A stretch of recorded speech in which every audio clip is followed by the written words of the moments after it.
সবাইকে বলো। আজকে নদীর ঘাটে বসে আছে গানের মেলা, সমস্ত ভাইরাল শিল্পীকে নিয়ে বসে আছে আসর। তো এখানে আজকে কেমন গান বলবা?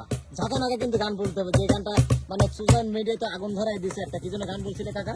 মন খুলে কোনো কথা বলো না রে। ওরে বাবা, কিন্তু ওই পাশে ছিল আর একজন, সেটা ছিল মোটা কাটা। আর এই আপুকে দেখছি হচ্ছে চিকনা চাকনা, মানে মেয়ে কি হয় আপনার?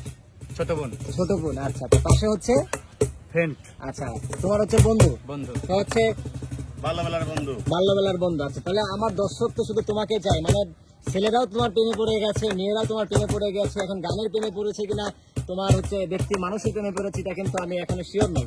যাই হোক, সবাইকে ধন্যবাদ মিজান পাগলকে মানে সাপোর্ট করার জন্য। তো কাকা, এই যে দর্শক এত ভালোবাসা পাচ্ছে দর্শকের কাছ থেকে, আসলে এই ভালোবাসা পেয়ে নিজের মধ্যে কতটা আসলে কতটা ভালো লাগতেছে? আসলেও আমি কি বলবো, বলার মতন কোনো ভাষা নেই। ঠিক আছে, আমি যত কষ্টের মধ্যে ছিলাম এখন আর কষ্ট নেই আমার। আচ্ছা, তাহলে আমার দর্শক দর্শক আমাকে ভালোবাসে।